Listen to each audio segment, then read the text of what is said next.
So welcome to the second EOS Detroit Meetup through Detroit Blockchainers. Thanks a lot to Grand Circus for giving us the space. And thanks for everyone on the live stream as well as in person for attending. So today we've got a guest speaker all the way from Grand Rapids, Chadrick Mahaffey.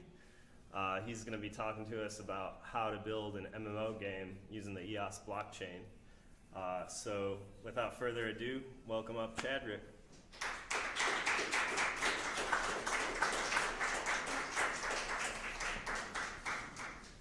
It's good to be here. I'm excited. I am used to pacing back and forth, so that's not going to work with these cameras. So do I need to stay right in this area? Is that about right? Okay, all right. So let's see.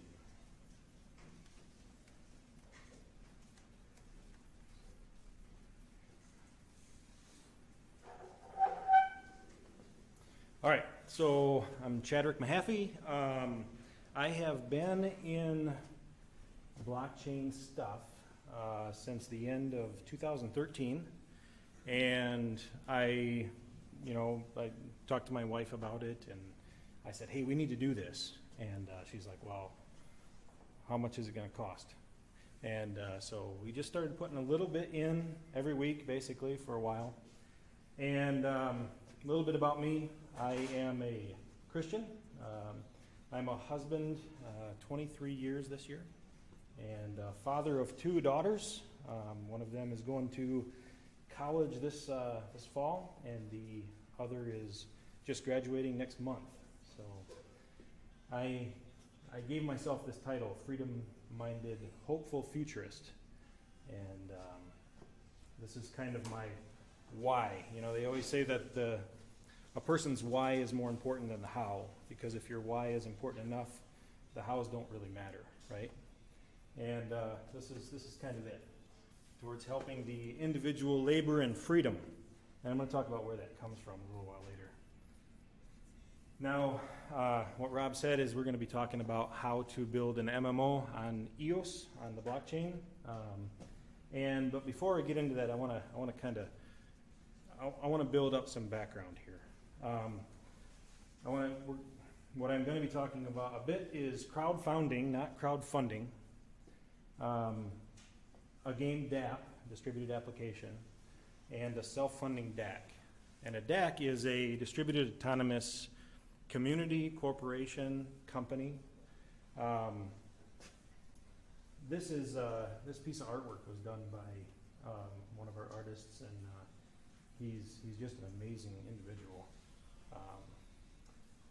But we'll talk about that in a minute. Blockchain technology, from its inception, has always been about innovating, rethinking the way of old models, just rethinking them. How can we do it better? How can we do it different? And this picture is all over the internet about the fish jumping out of the bowl and into the other bowl. And this is kind of what you have to do when you take the deep dive into crypto. And you have to leave, a lot of old thinking and really take that leap. Ever since I was a kid, I was always asking the questions, what if? What if we could do this, or what if we could do that? And the blockchain has really allowed me to think of those things more. So this picture here comes from the EOS New York Meetup that they did not too long back. And what they did is they asked everybody for one word describing what the blockchain means to you. And I thought that was pretty awesome. I mean, not everybody took it seriously. You got Clint Eastwood in the middle there. Truly, future. That's the first thing people think of, future. And then freedom. That's what got me excited about blockchain technology. Let me take it for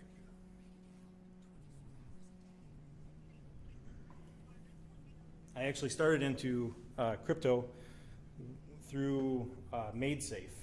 And MadeSafe, if you know anything about it, They said, hey, we are all about privacy, security, and freedom. And I was like, hey, I can get behind that.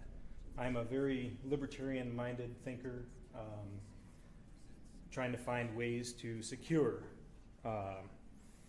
life, liberty, property, and this is really cool. So actually, let me step back and ask a couple questions here.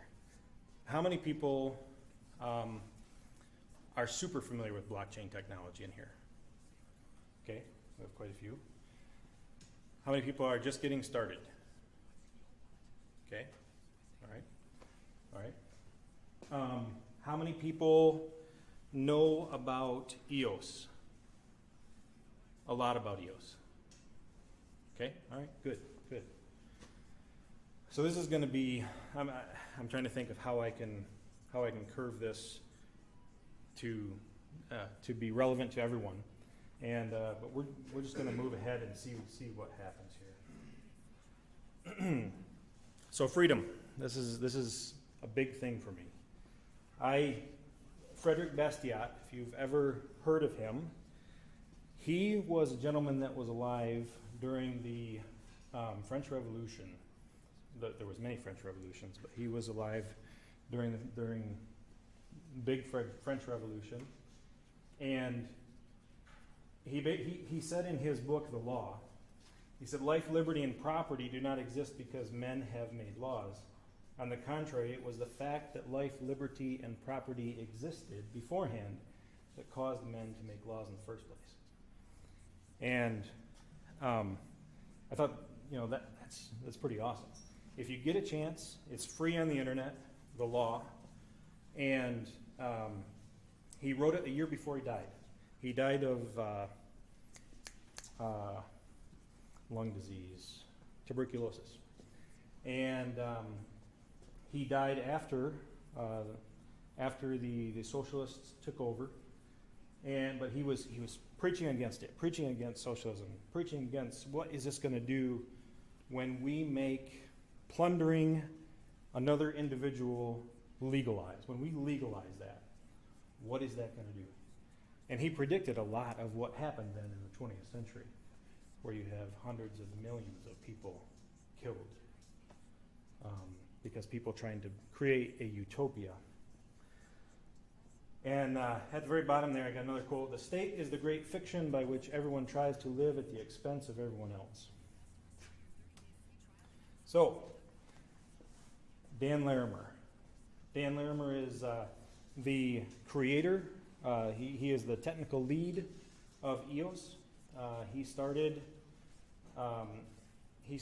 in a project called ProtoShares, which later became BitShares.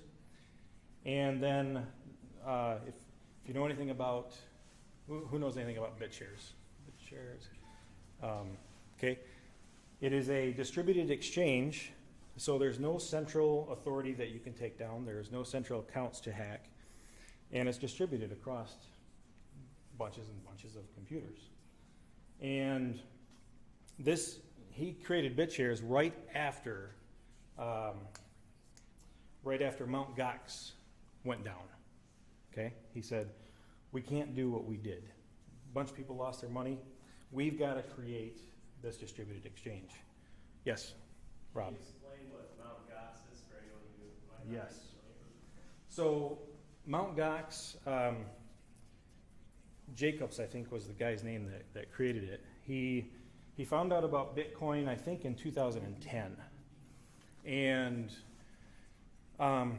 he had a website out there called Mt. Gox, MTGOX. And what he was doing with it is he was trying to trade Magic the Gathering cards. How many people here are familiar with Magic the Gathering? Sure. Okay, a couple people are willing to raise their hands for that. And so it's geeky. It's always been geeky.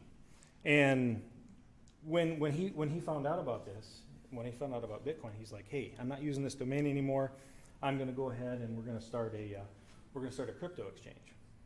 And so he went ahead and started that, and he didn't have the experience necessary to do that.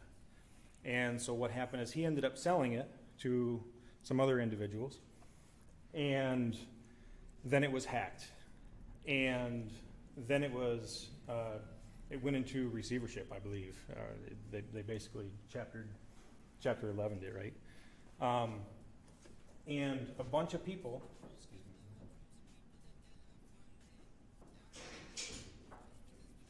that left their crypto on Mt. Gox, they had no recourse. And so, you know, the coin was on there and they lost it. And so then Dan says, hey, we can't let this happen again. We're gonna do BitShares. Now, I wasn't involved in BitShares early on. Rob was actually involved in BitShares early on. And so then finally, so beyond the distributed exchange, he says, okay, there are some problems with crypto. It is still, there's a high barrier of entry for cryptocurrencies. You have to own cryptocurrencies before you can do anything. There are transaction fees. You have to turn fiat currencies into crypto to get involved. And you have to be a little bit geeky, and you have to be willing to take risk and take on the responsibilities all yourself. Nobody else is going to take on the responsibilities of this. If you make a mistake, you put in the wrong code when you're sending it to somebody, it's gone, right? And so there's a big there's a big leap you got to take, and there's only a few of us foolish people, you know, taking that risk. And so what he said is, okay, we're going to make a social network, and we're going to make it so that you don't have to own any crypto to get involved. You don't have to pay any fees. You don't have to be a geek. In fact, most of the people I know on Steemit, they are individuals who are artists. There's a lot of artists on there. Writers who are writing articles. And that's what you do. You write articles, you post posts, and then what happens is when people vote on your stuff, you actually get paid in crypto. And so you bring in this whole new group of people that are not the geeks and you know, the crypto geeks. You bring in this whole other group, and they start learning about crypto, and they start learning about the wallets, because Steemit, you know, it has a wallet and it has crypto coins. So we were talking. We had dinner tonight before the meetup, and you know, Rob and I were talking about Steemit, how we think Steemit is a good prototype of what's going to happen in the future. So now Dan takes these first two projects, and he learns a ton about blockchain. He learns what is necessary. He learns what scales and what doesn't scale, and he actually comes up with some really cool, neat, innovative stuff. Delegated proof of stake is one of the big ones, so that you can get scalability, so that you can have thousands of transactions per second. Okay, and he says, okay, we've got the groundwork for this. Now I want to take and we want to generalize the blockchain, so that people who are enterprise developers like me can then say, now I can build on the blockchain without having to know about all this lower level stuff. Okay, I'm an enterprise developer by trade. That's what I do every day. Blockchain technology is hard. It's hard to understand. It's hard to wrap your brain around. Distributed technologies is hard. It's hard to wrap your brain around. If you just want to copy, if you just want to fork Bitcoin, change a few variables, you can do that. But if you want to do any kind of innovative stuff, you need to know it. And so what he's saying, what Block 1 is saying, is, hey, we don't need to make everybody know everything about it. He was actually working for when he got out of college, he was working for the military industrial complex, building drones and other types of things. And he says, I had this existential crisis. And he said, philosophically, I wanted to move from working on weapons of destruction to creating systems that can help provide, and I put in parentheses here, protect life, liberty, and property of mankind. Now I can get behind that, because I believe that 100%. I believe that's where we need to be going. So DAX and DAOs. I want to talk about this. Are there any questions before I start talking about this? Okay. DAX and DAOs. It just so happens that Dan Larimer is the first guy to actually come up with the term distributed autonomous company. And he actually wrote about it before he talked about it here in Atlanta in 2013. And what he explained is he describes a company that's running completely on the blockchain, okay? Shareholders, votes, all that kind of stuff is happening on the blockchain. You know, people could do work for these things, these distributed autonomous companies. You don't have to actually get hired. You don't have to go through an HR and actually get hired into one of these companies. They put the work that's necessary, that's needed out. Somebody says, hey, I'll do the work. And now they get paid in cryptocurrencies, okay? So you've got a way to decentralize companies, corporations. That's pretty awesome. To me, that has to be the most exciting thing.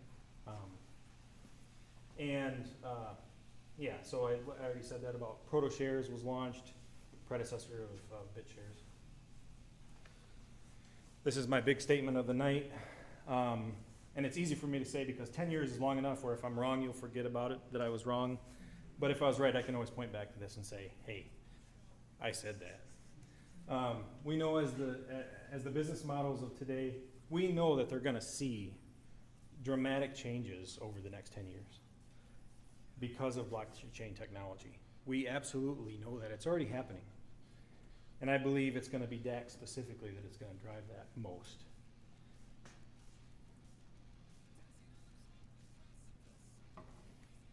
I believe we're going to look back at this century in time, not us, not me at least. I believe our children, our grandchildren are going to look back on this time and they're going to say, this was crazy. This was nuts, how we did things. And I got some more things coming up with that. They're going to look back on this and they're going to think about it like we currently look back at the feudal system as an economic system, you know, of our past, you know, humanity's past. And that's a bold statement, but again, in 10 years, if I was wrong, so what? So I want to give an example of an insurance DAC. And so today, in our current world, so let me back up here. I know I'm not getting into the game yet. There's a lot of foundational stuff before we start talking about the game. But this is exciting as well. Insurance company. Today I pay my premium. And, you know, I get sick, I go to the doctor, and the insurance, I put in my claim to the insurance company, and the insurance company pays my claim. Okay? Now let's move this to the blockchain, start talking about smart contracts, and we all start paying into a smart contract. There's a record of our payment that we have done. We get sick, we go to the doctor, we register our bill somehow. I don't have all the details worked out on this yet. I mean, nobody does yet, but then the smart contract actually pays the doctor's office. And then we get to do something interesting where everybody who has actually been putting money into this DAG, we actually own it, we manage it, right? So it's not an insurance company that owns this thing anymore. Now we have this big pool of funds and we can do this, something like Warren Buffett has done, right? He takes his insurance company and he says, okay, this money's not at risk to be used, so I'm gonna go ahead and I'm gonna invest that. Now we could do the same thing as members of a DAC. Okay? Got something? Anything? Okay. So that's just one example. I'm going to actually talk about healthcare a little bit more. I want to take this to another level. Anybody got any questions on that? Did you say it's like a mutual, like a mutual company from Yeah. an insurance standpoint? Yeah. Like a State Farm, only a lot more streamlined. Yeah. No middleman. I mean, you could actually hire, the DAC could hire somebody if they needed to, say, negotiate with a hospital or something like that. They could externally. I mean, yep. Go ahead. Go ahead. Yeah, so basically you could remove a lot of overhead, kind of the accounting, and you could have like contractors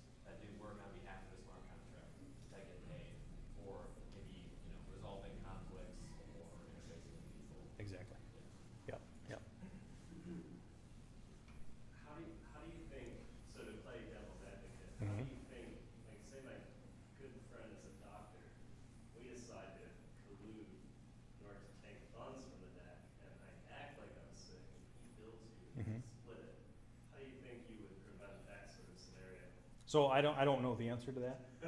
So EOS so I am a huge fan of EOS, okay? And that's primarily what I'm interested in now. That is primarily what I am focused on. And there are some really neat things going on with the governance of EOS right now. They're building this governance, how it's going to work. When you actually open an account with EOS, you actually have to sign. You have to say, "Hey, I've read the Constitution, and I agree with the terms of the Constitution." So, and because it's blockchain, there's a record of everything. So if it ever comes back that all of a sudden, hey, Rob has gone to this doctor a bunch of times, and we see that in the blockchain. And so we can start asking questions. Hey, Rob, what's going on? What's going on? And he can say, hey, he's my doctor since I was this tall, and maybe that's okay, but maybe we see some really funky stuff like you've been in for, 3 broken legs in 2 months. Really? What are you doing?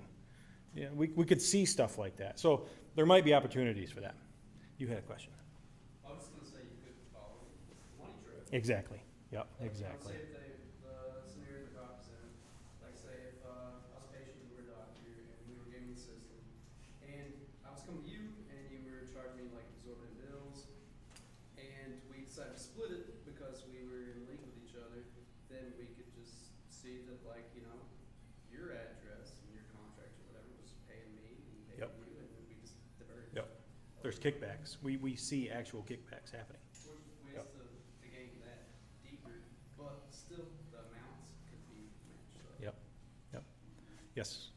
So you'd say it maybe be like kind of a collective policing of the system? Yes. Yeah. And that's kind of the idea that EOS has that hasn't been done before, is that we're agreeing to this Constitution before we join. Everybody's bought it. Yeah. It's not mandatory that you join EOS. It's like a club. If you join, you got to abide by the rules. And the first article of the Constitution is don't lie. I can get behind that, right? Because I don't want to be doing business with somebody that's lying to steal my money, right?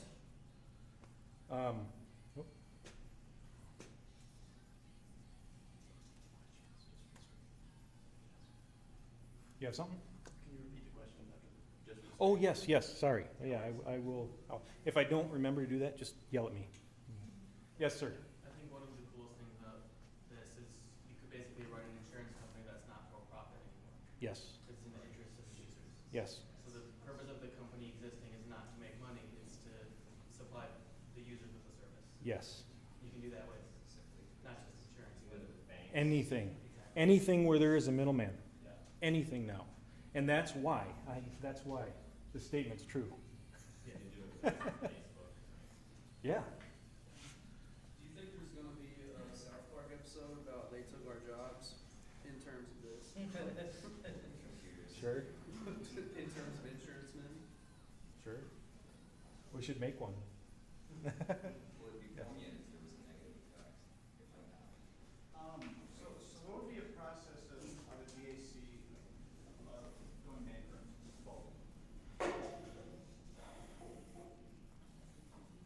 I don't know the answer to that. I don't know. I really don't know. That's an interesting thought.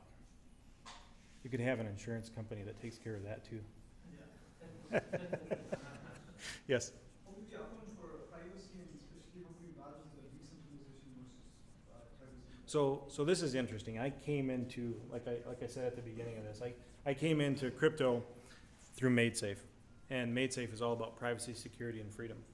And I have since, I believe there is a place for privacy, security, and freedom, especially if you're in a place where, if people know my name, there's my life could be in danger, right?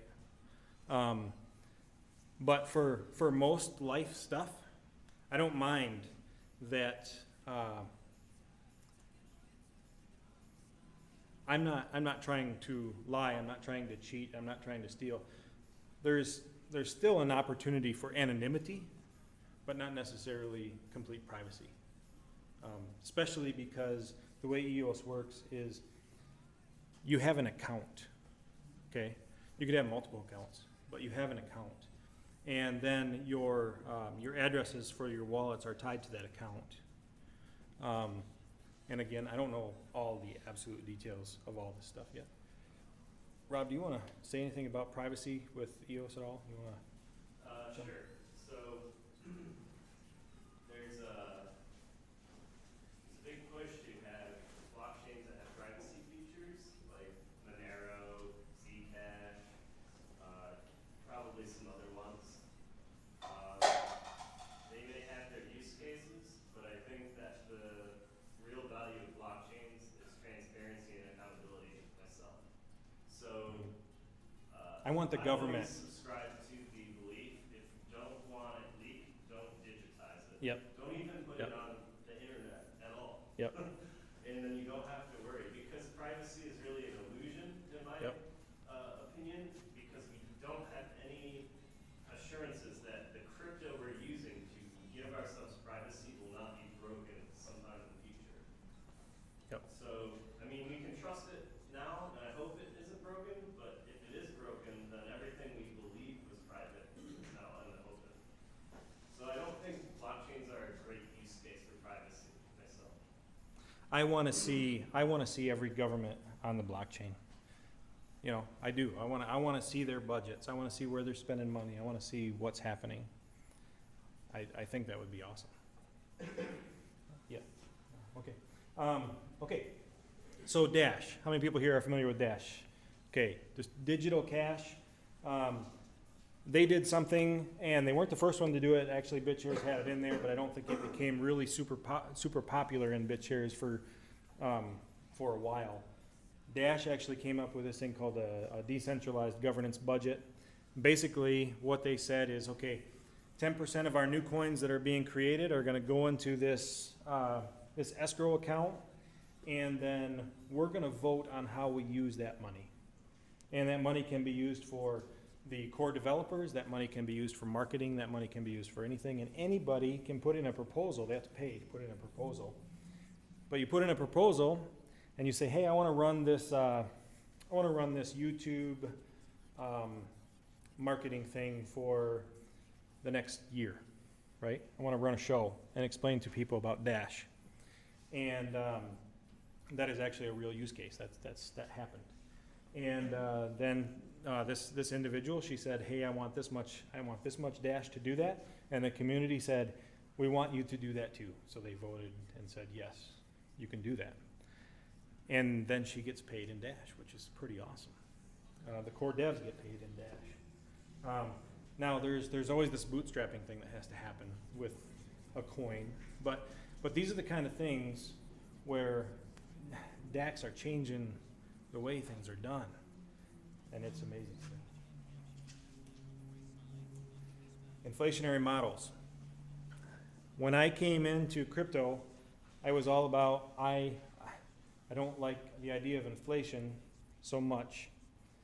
Bitcoin, is a deflationary coin.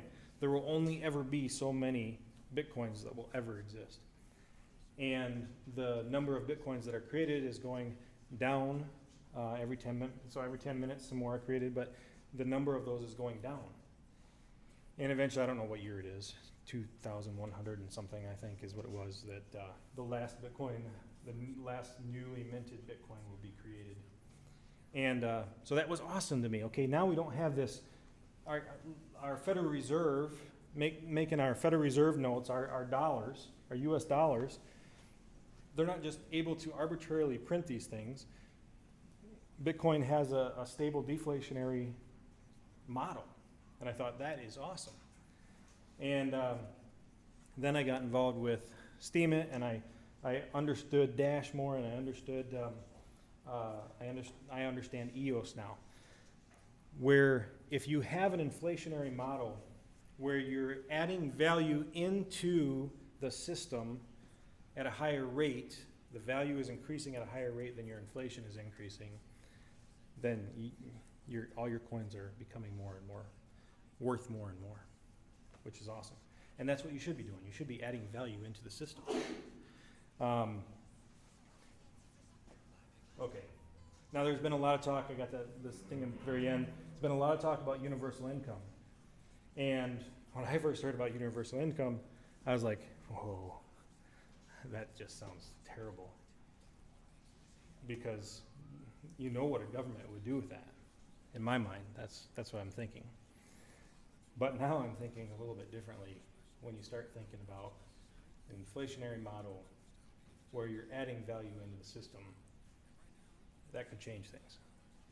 I don't know how many people know about universal income, but I won't go too much more into it. I just want to bring it up there.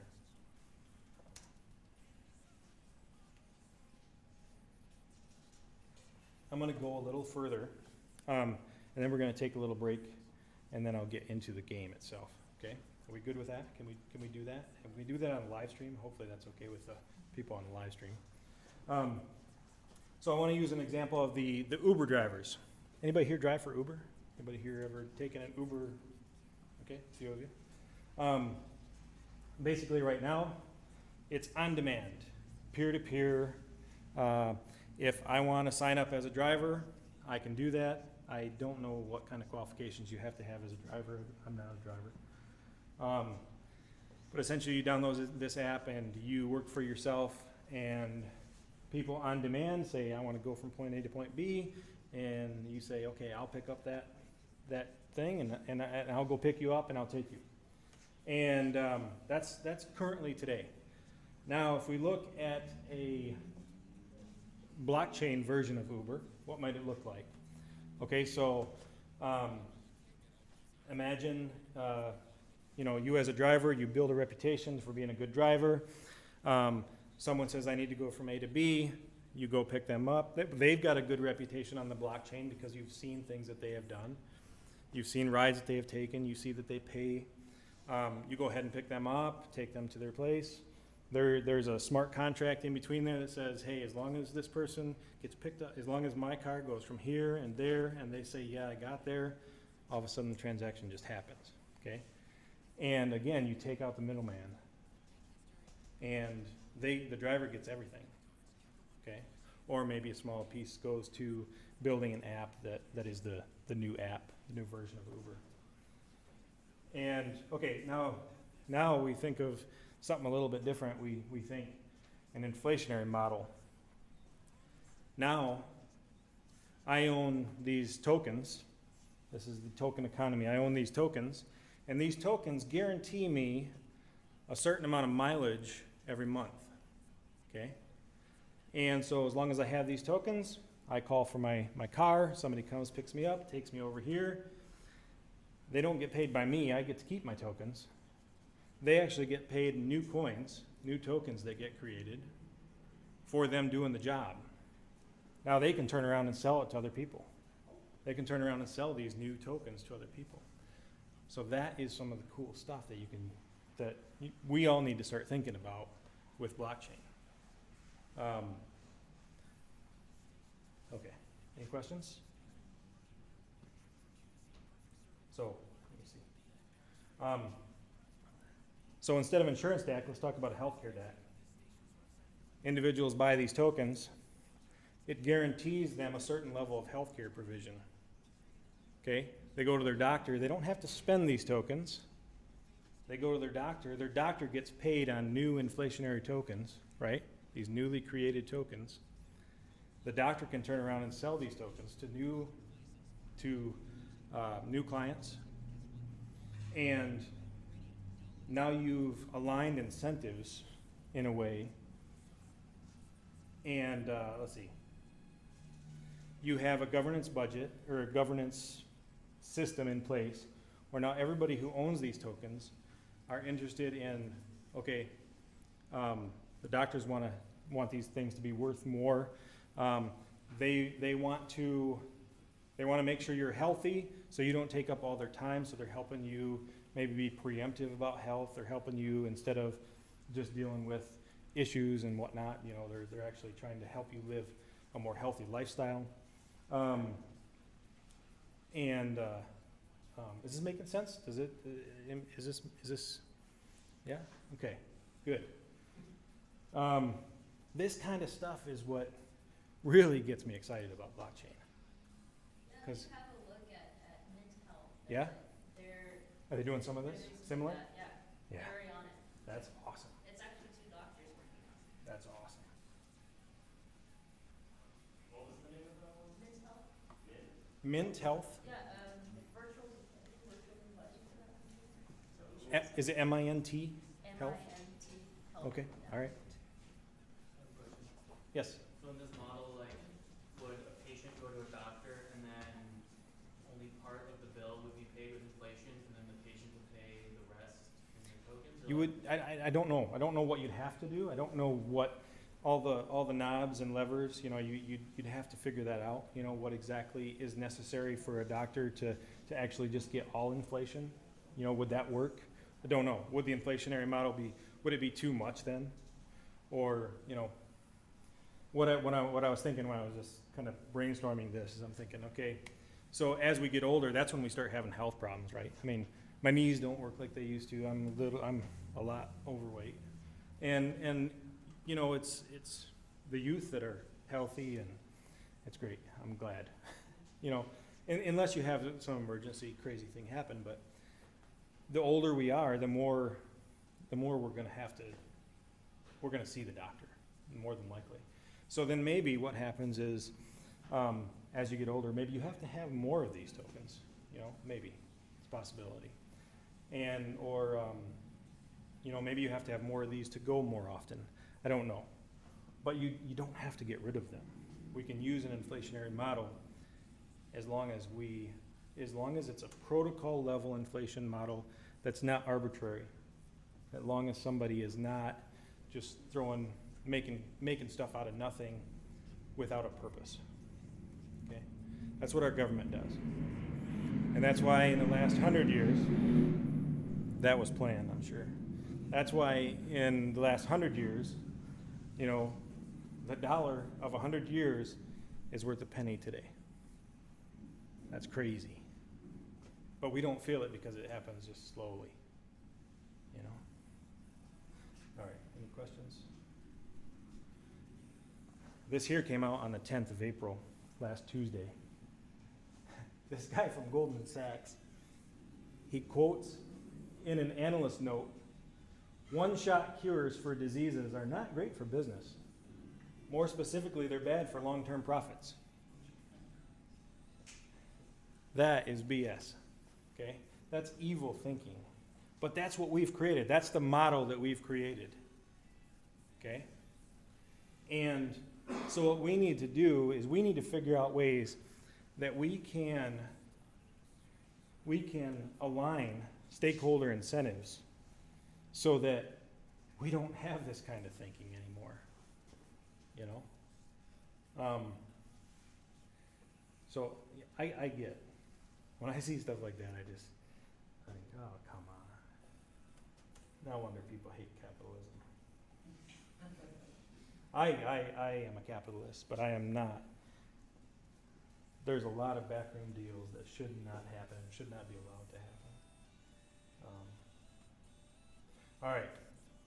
So the reason I am so for EOS is because they're going to allow the enterprise developer to build. They don't have to, like I said, they don't have to know about this lower level language stuff. They can start building this stuff. Enterprise developers can start building this stuff, start iterating on it and innovating on it, thinking through, and this is exciting. Rob, you already talked about EOS last time. I'm not going to go into all the details of EOS. There's a ton of stuff out there. I actually did a talk in Grand Rapids. You can do a search for Grand Rapids blockchain, Chadrick Mahaffey, and I did a whole hour on a deep dive into EOS itself. And you can do that. Rob did a talk that was recorded. And so you know, there's a lot of stuff out there, but essentially it uses that inflation model. That as long as I own EOS tokens, I'm guaranteed processing power, bandwidth, and data storage on this distributed server farm. Is basically what it is. And so then I can build on top of that. It's an operating system I can build on. And I don't have to spend my tokens to get the advantages of this. Because what's happening is the people that are running the server farms, hopefully EOS Detroit, EOS Detroit. Which way is it? EOS Detroit. EOS Detroit. And so block producers are getting paid up to 5%, and I'm not sure exactly what that inflationary rate is going to be, because we all as EOS owners are going to vote on that. The block producers, yes? Just a clarification. Mm-hmm. The block producers will only get a maximum of 1%. Is that in stone now? I believe so. Okay. And also, the block producers publish the inflation rate they want, so they're competing to bring the inflation down as well. And the shareholders get to vote on them. Yeah. So if a block producer is like, I want to pay myself the max, Right. then they're not going to be able to compete against block producers that are publishing a more competitive rate of inflation. We want It's people just to be able to make money, but not exorbitant amounts of money. I mean, there has to be a balance, right? Yep. We need to incentivize them, hey, you got to keep this thing running and keep it running good, because it's running everything now. Okay, we've got a world operating system now. So what happens to the delta then is the max inflation rate, and what portion of that's going to block producers? Right. So great question. So the shareholders actually can direct the inflation to what are known as community benefit contracts as well. So they can vote on proposals that that can be funded. So similar to the Dash governance budget or the BitShares worker system, you can actually the stakeholders can decide to hire developers through the protocol with that additional inflation as well. But if it's not being used, it'll just go into a reserve fund. So it can be used in the future, but it'll just be like locked up until proposals are executed. So it's safe to say though in June, the max inflation rate will probably be less than 5%. 4% would be astronomical going into a reserve fund. Right, right. I'm not exactly sure on the exactly how that will work yet. What I do know is that the block producers get to publish parameters, one of which is the inflation rate that they get paid. I don't know if the rest of the inflation is just dumping into a reserve fund, or if the max can actually be brought down so there's just less being created altogether. It's a good question. Anything else? Okay. So I love this quote. I don't know if Einstein actually meant his quote the way that I take it, but I love this quote. And he said, everything that is really great and inspiring is created by the individual who can labor in freedom. And that is kind of my why. You know, why do I get up in the morning? Why do I mean, first of all, I'm a very religious person. That is my first why. But this is huge. You know, if we can have people, there's a Japanese word called ikigai. I think that's how you pronounce it. Is that how you've heard it? Ikigai. I think so. And essentially what it is if you're doing that which you love, and that which you're good at, and that which you can be paid for, and that which the world needs, then you've got it. Okay? You have a reason to get up every day. You have the mission, you have the passion, you have the profession, you have the vocation. Okay? And I did a talk 2 years ago, May 10th of 2016, on this Technology and Choice podcast. It's about an hour long. And I talked about this concept, this idea called crowdfunding. And essentially what it is, and what it was, is a DAC that could be used as with an inflationary model, where you would have all these projects putting in, it's essentially being done in a lot of different platforms today, which is awesome. People are, I wasn't the only one thinking about this. Lots of other people were thinking about it. And it's essentially, you can do what you love, and as long as you're creating value, and if people can be rewarded financially through crypto, then you've got that. You've got that ikigai. And essentially, you would start a project, and this project would have some kind of founder token, and you would pay people this founder token to do stuff. And as they're adding value to this, that founder token is actually becoming more and more valuable. People actually want to buy that. And so now, all of a sudden, they're able to sell these founder tokens and make real money. But again, that was an hour long, and that is just the very tip of the iceberg on that. Yes? I just wanted to speak to the founders tokens becoming worth more. Mm-hmm. So there's a whole study of how to make the right economic incentives to create that situation. Tokenomics or token economics. So it's not enough just to issue the thing. Nope, nope. There's You gotta have be to add uses value. for it. Yeah, there has to be uses, and you have to add value. And well, because there's uses, that's where the value comes from. Exactly. Yep. Yep. Yes. Yep. No free rent here. You know, that's not our goal.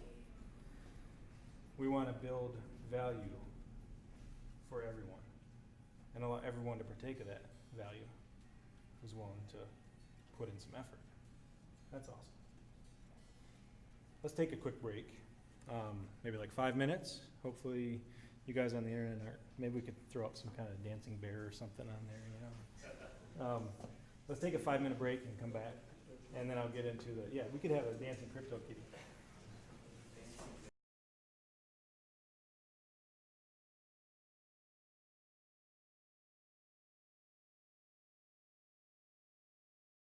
Crypto.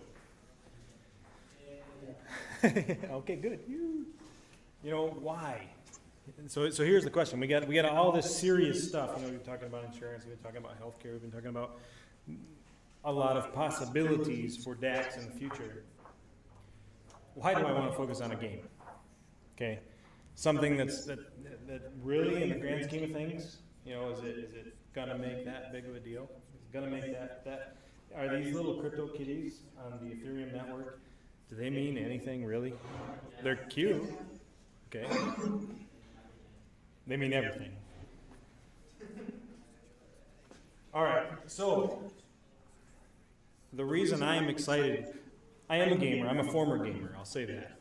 I am not a huge gamer today. I do play a game called Warzone, which is a Risk game on my phone, and I play that with a bunch of friends. And I love that game. But I don't have time to play games like I used to. You know, I don't have hours and hours and hours to spend on a game. But well, you'll see the game that we're doing. The idea behind building this is that we need a place to learn where the cost of failure is not too high. Okay? So instead of me saying, hey, let's do the insurance thing, and then a bunch of people died because we couldn't take care of them, you know? I mean, that's an extreme example, right? Right? And I want to build something that is going to be such a low barrier of entry that anybody with a smartphone or they're at their computer can play this game and learn about crypto and actually get paid. Well, I'm not going to say that yet. We need a safe place to prove out these concepts. And again, EOS is a platform for building dApps. We're learning by doing, and we're going to innovate. So SFEOS. SFEOS, I'm old school, okay? Back in the 80s, I went to my buddy's house and he had this thing called the bulletin board system. It was awesome. Okay? BBS, bulletin board system. We didn't have the internet yet. You had a modem, you called into this central location, this guy was running this bulletin board system, and you got to log onto his computer, which was acted as a server, and you could log into different games. You could leave emails for each other.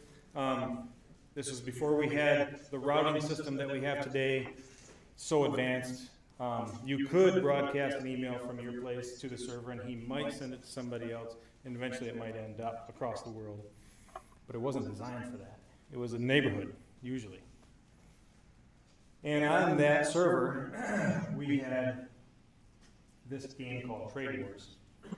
And it was awesome. This was it right here. And you basically, you flew your little spaceship around these sectors in space, and you found these ports, and you bought resources, which you had cargo holds, you had fighters, you had armor, you had credits, and you had ore, organics, equipment, and you could buy that stuff at one port and go to another port and trade it. I mean, how cool is that? You know, that was awesome. I actually tried playing the game again because I have a lot of fond memories of the game. And it was so much work that I just couldn't handle it. But back then it was fun. Because that's what we had, that's all that we had. In 2002, they did an update to the game, and they did an awesome update. They actually made it in color. Yeah. This was advanced. And so this is actually, you can actually play it on the web now, in different places that are running it through some kind of a telnet or something. But essentially, the game, it was really cool. You had these virtual sectors in space that you would fly your ship around. You'd get these resources, and then you'd sell these resources. So when CryptoKitties came out, and I'm super involved in EOS, you know, thinking about it, thinking about the DApp that I can build, thinking about the DApp that's going to be low risk for people, so I can learn. And I thought back to Trade Wars, and I was like, that is a crypto game, right? That is obviously a crypto game. So actually, I just went through all this. You could upgrade your ship. You could buy offensive and defensive stuff. You could actually go to planets and use this thing called a Genesis Torpedo and terraform the planet so that humans could live on the planet. It was just, I am a geek, okay? It was fun. So, this is a mock-up of our game. This is what we're using to build our thing called the MVP, minimum viable product of the game. And essentially what you're going to do in this game is you're going to fly around in space. You're going to fly from star system to star system, and then you're going to go into that star system, and you're going to search around for planets, and you're going to search around for resources. You're only going to have a certain number of actions per day that you can do. Okay, we're going to limit it to, say, 50. That was what Trade Wars did as well. You're going to have 50 actions you can do in a day. And when you're done with those 50 actions in that 24-hour period, then, boom, you have to wait. You have to wait until that 24 hours is over to get your next 50 actions. So it's a turn-based game. It's not a real-time action game, okay? And as you travel around space, so over here, the resources, you travel around space. Now, this is our MVP, where we just have to get something out there to prove that, can we do this? And so in the example, we're saying, okay, this ship is orbiting Jupiter, and if you notice down there at the bottom, it says warning, anomaly detected. Obstacles identified, you have debris field that you got to get through. And the shields at the current level aren't enough to get through this debris field. This is just an example mission objective that you'd have to go through. So, what you would do is you would scan the planet that you're at, and it would say down here on the bottom right, it would say, hey, there's these resources out there. It's 99% likely that these two resources are there, and it's 10 to 57% likely that those other 4 are there. And then you say, okay, hey, I need to go ahead and mine that, so I'm going to send out my mining drones that are in my ship, and they're going to go down, they're going to collect these resources. All these resources are cryptographic assets, okay? When you find a planet, when you find a resource store, there's going to be an algorithm that determines how many players do we have, how many resources should we have, and when we spool that resource up, there's a limited number of those, okay? And then people can start mining these, and they start taking from that resource. Once it's gone, okay? And so there's going to be renewable resources in some things, but once it's gone, it's gone. And if you own it, you own it, okay? And so then what you can, well, I'll get into that in a second. So you mine them, and then say, hey, I got this raw resource, I need to refine that. How many people here have played Minecraft? Okay, good. Okay, so you mine a raw resource into a refined resource, then you can use that resource in some crafting recipe, and you build this debris shield, okay? Now it gets added to your ship, and hey, you can travel on through that space debris onto the next location. Now there's a whole lore and everything else built into this game. I mean, I'm a creative individual. I like to write. I like to think about stuff, stories and whatnot. There's a whole lore behind this and everything. But this is just the basics. We have to be able to travel around. We have to be able to get resources. We have to be able to refine resources and craft resources so that,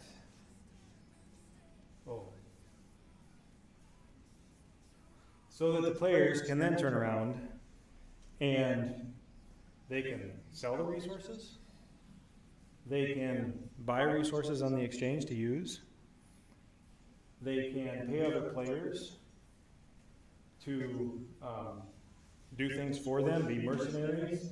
You can hire people to deliver resources across space, because space is going to matter, you know, where you're at. And let me go back to this one here. What if I told you that just playing a game, you could get paid? Would that interest you? Just playing a game? Yes? Good, good. I'm glad at least one person is excited about that. Okay? So, SFEOS will be free to play, and it's also going to pay the player to play the game. Okay? And the way we can do that is because we have a, I've been saying the term all night long, inflationary. We have an inflationary model. Every day that you play your 50 turns, you get 1 SFEOS token. Okay? You can do things with that SFEOS token, and we'll talk about that in a minute. If you only play a portion of your turns, you get that percentage of a SFEOS token for that day. And then as you're doing things, you're gathering resources. Those are other forms of crypto tokens that you will have. Those are in-game resources. SFEOS can be used both in-game and out of game. So 100% player-run economy. Now, usually what I hear from gamers when I say that is, hey, this sounds like pay to win. That's stupid. We hate pay to win. Okay? Because what happens is a game company puts out a game, and you spend 100 hours on this game, and you got your character, or whatever it is, really high level, and then all of a sudden this guy who's been around for a day, he spends $100 and he wipes you out because he bought all these loot boxes that apply to his character now, and he is stronger than you are. With 100 hours that you've put in, he's put in $100, and there's no chance of defeating that person. Okay? And so, so that's pay to win, and that does bite.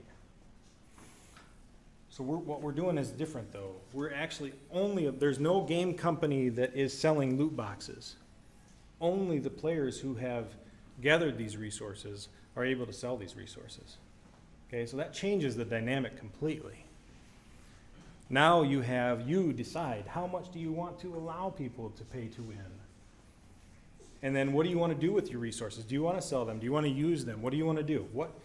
It's complete. You're free to do whatever you want to do. I gotta wait until questions. How do we do that? How easy is that to see back there? Okay. This is our model. You start here up in the top left. You take your turn where you're traveling around the universe, you're gathering resources, you're crafting those resources. You can craft them on the ship, which is small, or you can go to a port and you can bulk craft them. So let's say you gather 50 resources. That takes 50 actions. Okay, that's kind of a waste of a day, a waste of a 24-hour period. Okay, so what if I have all these refining these resources costs you an action, which would then be 50 actions, and it would waste your day. So instead, I will say I'm going to jump a few nodes in space, and I'm going to get to this port, and then I'm going to bulk craft those with one action. Okay, so maybe it takes me 5 actions to get there, 1 action to bulk these things, and the port keeps a very small percentage of those resources, that resource. Okay, and so that's happening all inside of the game. So now you have these things, you can use them, you can craft other things, build your ship bigger, maybe even create a different kind of ship. Work with other people to create stargates so you can get from one star system to another star system. You're going to be able to work with all kinds of people. You're going to be able to create smart contracts inside of the game on how you will interact with the rest of your group. Okay? You might say, hey, anybody in my group can use 10% of my stuff. Or nobody can use more than 10% per day or something like that. But we can build contracts in there like that, and we can prove out some of these contracts. When I talked about the insurance contract, right? Let's say you have control of a planet, and you've got all these people on this planet now. Okay, what happens if they get sick? What happens if they stop producing? Well, we can build an insurance contract around this. Prove that concept out in a stupid little game, right? A fun, stupid little game. And just see, does it work? Does this concept work? And to me, that is pretty sweet. Because then we can take something that, hey, we've done this in a game, and we can move it to the real world where people can get excited and say, let's take this, this, and this, because they've worked. We've proven that they work it's an obvious model, so it's not real life, but you can try to get it as close as you could. You could try to get it as close as you could. So, again, as you play the game, we go over to the right now. You get your daily SFEOS token, and another token gets created at the same time. And again, I don't know if it's 1-for-1 yet. I don't know all the knobs and levers we're going to have to do, so that the inflation is not too high. But essentially, a portion of a new SFEOS token or a full SFEOS token goes into this budget. And now we have a budget that the people so there's 2 things you can do with your SFEOS token. Well, there's more than that. There's 3 things. You could sell it in the open market on some exchange. You can buy resources with it from people who want to sell their resources, in-game resources. And you can also stake your token. And what staking your token does is it actually converts it into a founder token. And what that founder token allows you to do then is to, remember when I said if you bulk craft things at the port, there's this little portion of that resource that they charge as a fee. So as a founder, you have all these little chunks and all these ports all over space, and the number of founder tokens that you have allows you then to go to these ports and pick up those resources. And so that's an added bonus that you get as a founder. So that's pretty cool. You also get to, as a founder, you get to vote on the governance of the system. Where do we want to go with this game in the future? At first, it's going to be a simple 2D game. You saw the screens. Maybe we want to make it a 3D game in the future. You know, maybe we want to send someone to PAX. If you're familiar with the gaming industry, you know, it's a gaming convention. Somebody says, "Hey, I want to go to PAX. I want to represent SFEOS. It's going to cost me $10,000. Okay. Well, we have enough in the budget. These SFEOS are worth this much at this time. You would need this many of them, and we might say, yeah, let's get started. You know, maybe you want to create a bunch of wall art or something, you know, for your booth. Maybe go ahead and start doing that. We'll pay you this much. Then you need to buy some whatever that presentation is going to look like at the booth or whatever. We pay them from the inflation. I'm missing something, and it was important.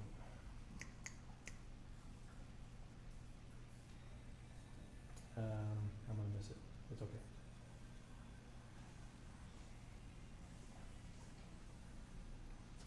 I have to say it's okay and just leave it. My brain will keep going on.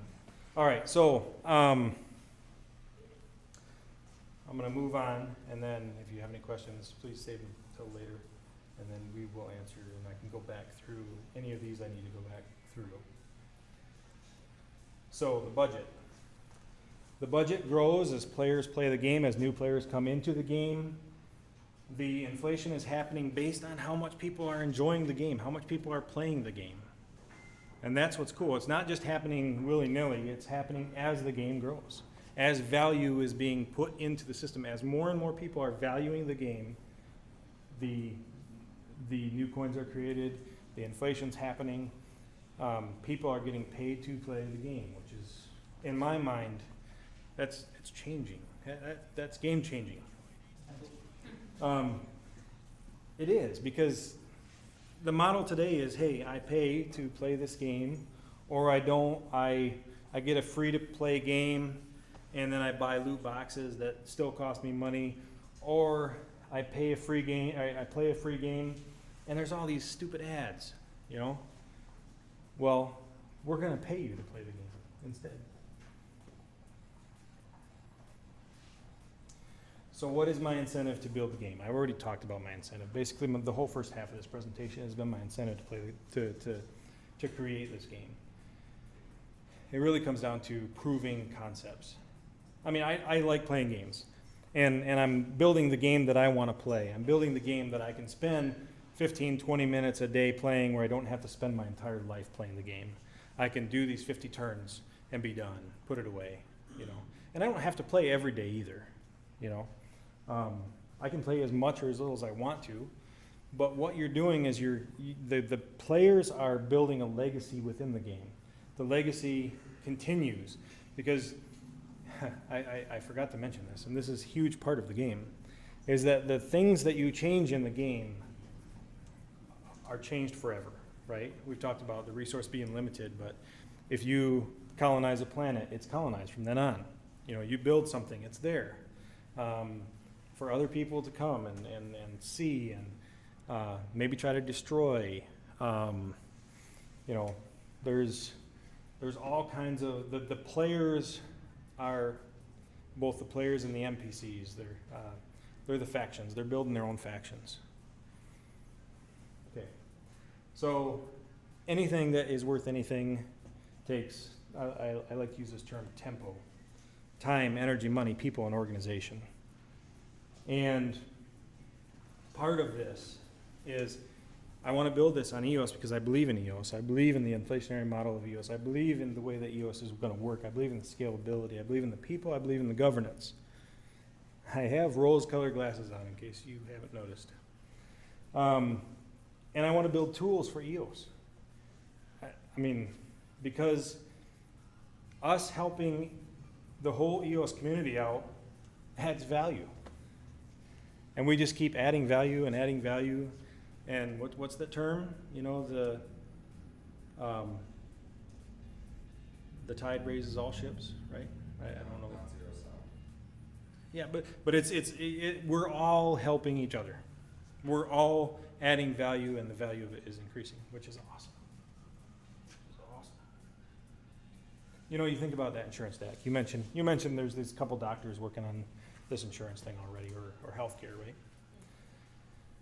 In this world, we don't have to be first to market, especially if they're doing their DAC right. We could say, hey, let me join you and add value to that. If I really believe in that, let me join you. I don't have to start my own thing, right? I can join that, and if they're doing things fairly, I can join them, and we can build something awesome together. It doesn't have to be an us versus them thing. So, this here is BitShares. I have a BitShares account out there, and I have a BitShares asset. And it's the way that I'm doing early founder tokens for people who are adding value to building the game. There are people who are writing lore. There are people who are doing art. You saw a lot of the art in here. It's mainly me and one other guy doing a lot of the programming. I have a few people that are interested in helping with audio. My wife has actually offered to do a little bit of voiceover acting. There's, what else? I actually have audio offers to do SEO stuff, organizational stuff. And the way that I'm doing this is I'm offering people early on, I'm offering them based on market value. There's a thing called, if you're interested in starting any kind of endeavor, any kind of startup, there's a thing called slicingpie.com, okay? And it's awesome. It's beautiful, and it's basically fair equity splitting in startups. And what it does is it does a dynamic split. So essentially, whatever you risk and whatever anybody else has risked, it puts in the market value of what you're risking, and then gives you that many slices or pieces of pie or whatever. In our terms, it's cryptocurrency, right? We give out these SFEOS founder tokens, and we do that basically one for one for $1 worth of work. If people help out with cash, it's 2 for 1, because cash is harder. Cash is harder to keep. Cash is harder to. You have to, first of all, you have to make it, you have to save it, and then you have to pay taxes on it. And so we're doing 2 for 1 for dollars. Now, we are not selling SFEOS founder tokens. I need to say that because we're not trying to be a security at all. You have to be friends or family to get involved in giving money. So you can all be my friends and family, but you have to become my friends and family. I have to say that for legality purposes. And, you know, I give some of these coins out for promotions. I give them out for people who contribute, and backers who are willing to help fund the DAC. You know, where a friend or a family who gives me money, then I would give to somebody else instead of SFEOS founder tokens, if they have to have actual cash to do some work. Okay.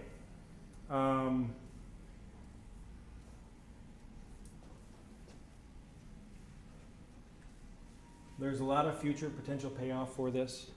Some of the big ones are these bottom ones I actually like even more. Experience, learning, personal and professional networking, future DApp development opportunities, and the game is going to be fun. I am making the game that I want to play. It's going to be fun for me. Is the game being created in Unity, or? The game is, it's a 2D game, okay? So it's all web-based. And we're going to use some WebAssembly.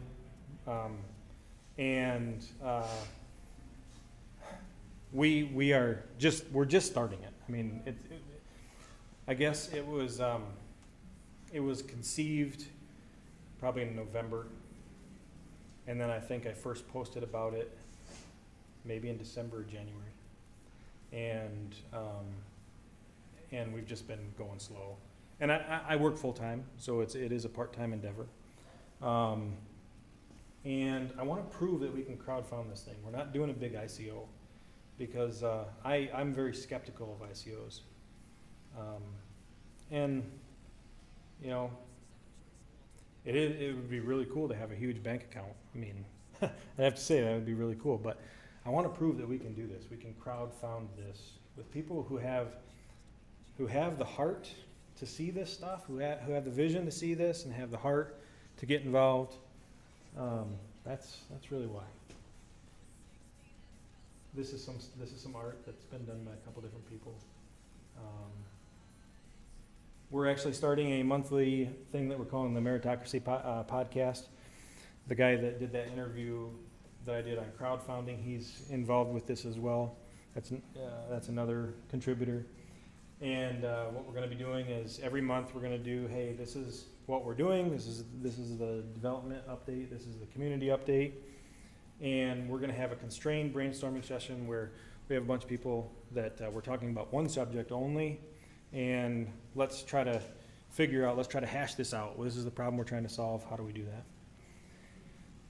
And then we're going to have crowdfunding opportunities that we're going to then share what people can get involved with and how to help. What we currently need, if you're a HTML developer, if you're a designer, we need you. CSS grid is how I'm doing the layout. Parallax layouts is something that we're going to be using a lot of. Parallax stuff. Again, friends and family who are willing to fund us and help us.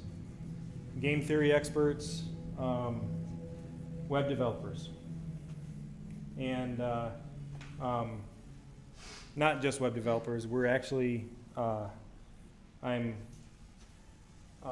we're learning EOS. So C++ developers, WebAssembly developers. We're learning all this stuff as we go. So it's a lot of fun.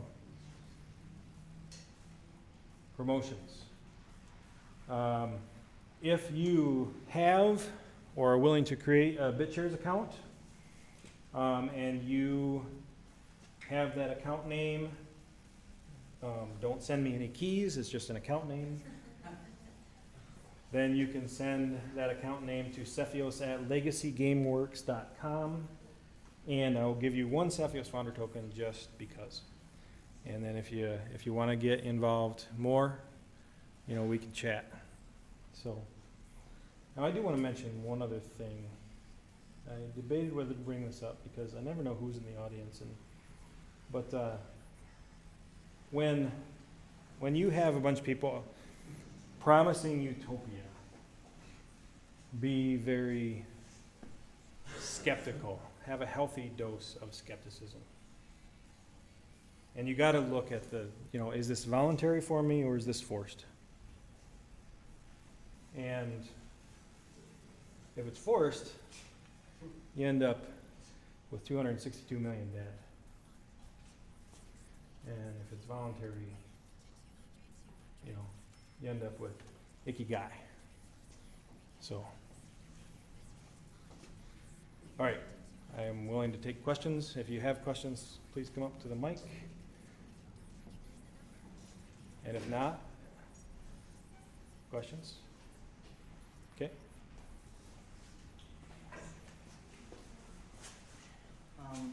So far, what's the biggest problem you've run into? Time. and a little bit of laziness on my part too, at different times. Working a full-time job, it's difficult. Community, making sure that all the people in the community are on the same page, that's been harder. I really do need a community manager. I need someone who can really step in and say, and be involved with everything that we're doing so that they can broadcast that out to everybody. That's been difficult.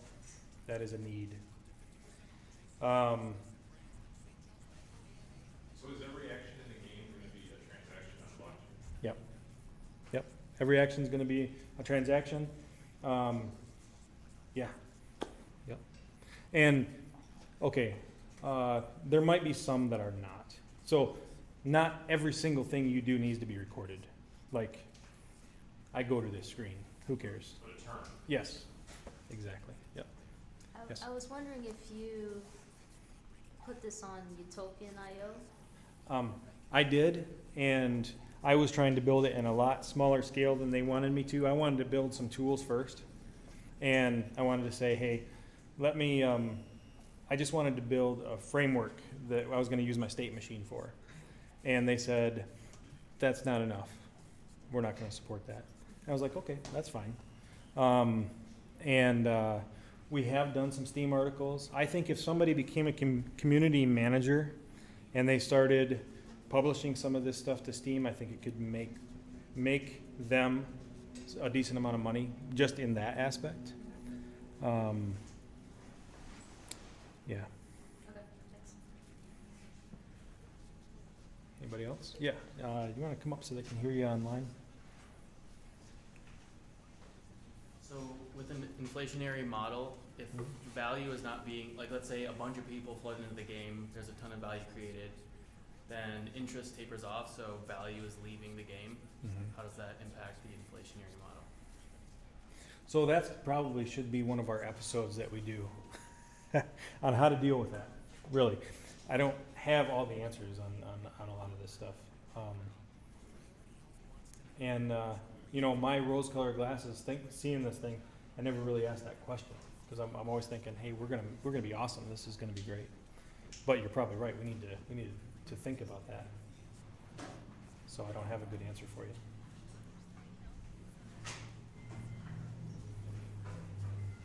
Okay. So there have been other games that are similar to this, right? But what strikes me as one advantage that this has is are the assets in the game, like the resources or the maybe even the ships or what have you, will they be able to be permissionlessly interacted with outside the game? Okay, so yeah, that is actually the point that I was forgetting about here. Yeah, that's kind of the magic of CryptoKitties and why Yep. it's so Yep. revolutionary. Okay, so here's the interesting thing. So you can sell a resource, right? That resource is then going to become an actual block on the block available to sell another type of asset called port name underscore resource or resource underscore port name. Okay, and if you buy that resource, you cannot use it inside of the game until you travel to that port and actually convert it into a real in-game asset. Okay, so what it's going to do is that means that it ties the real world to different locations in the game.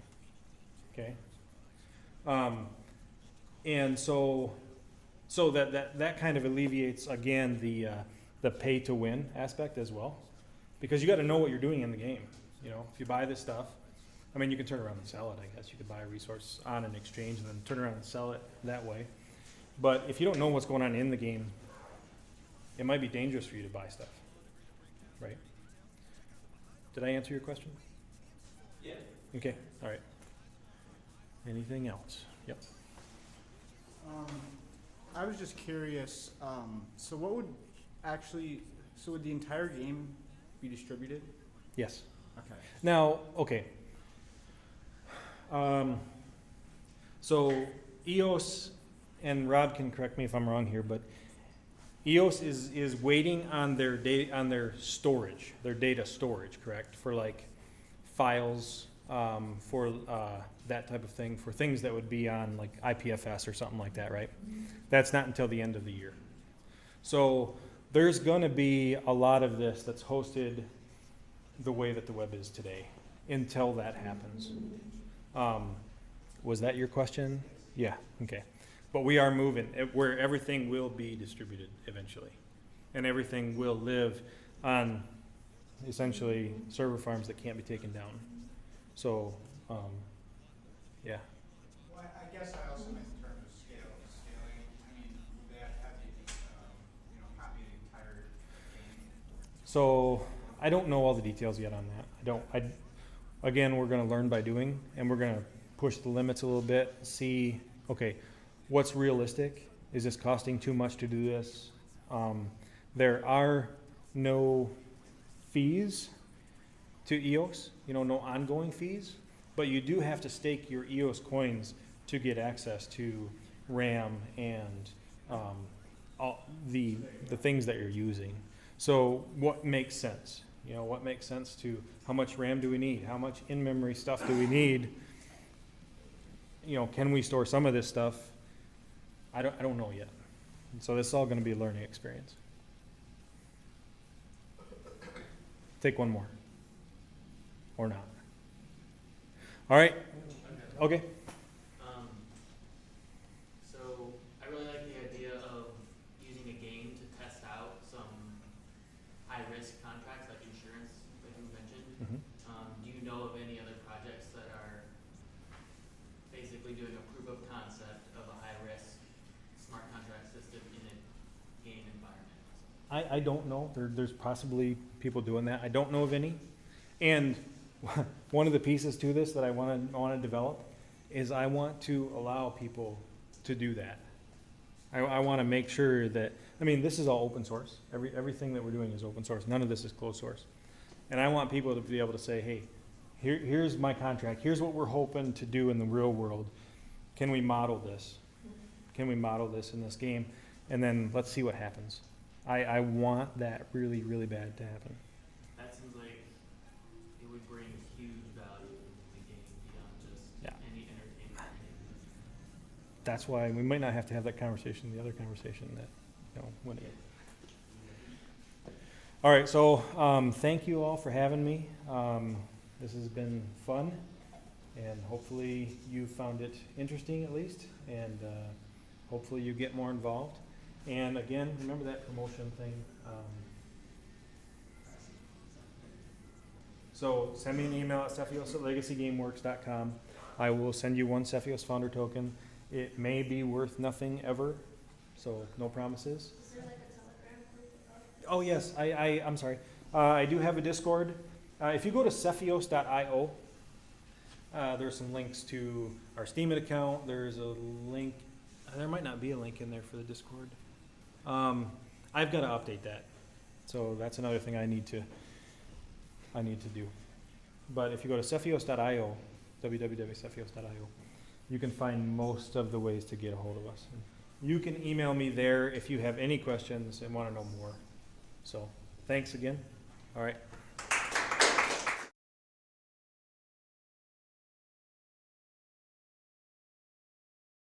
Awesome job, Chadrick. That was great. Yes. A lot of great discussion. Thanks everyone for tuning in. Thanks for coming out. There was a lot of talk about Steam and Steam accounts. If you want one of those, I actually have passes here so you can get one for free. So I'm just gonna leave these here. So just help yourself if you want one. And yeah, so EOS is launching in 6 weeks. June 2nd or 3rd around is when the coordinated launch will happen. EOS Detroit is going to be a part of that launch, so we're forming a team. We're really looking to be extremely involved here in Detroit and in the greater EOS community. So if you're interested in getting involved with that, just come talk to me. It's going to be great. And so there's a lot to be done in 6 weeks. So also we have an event next month. May 17th. It's also on Meetup. We're having Thomas Cox out, who's a blockchain governance expert. So he's going to be at TechTown, and we're going to have a whole talk about blockchain governance, specifically for EOS. So you can ask all kinds of great questions about the Constitution, arbitration, how does governance work on blockchains at that meetup. So I urge you to attend, and we'll also be doing a live stream if you're unable to make it. So thanks for coming out, everyone.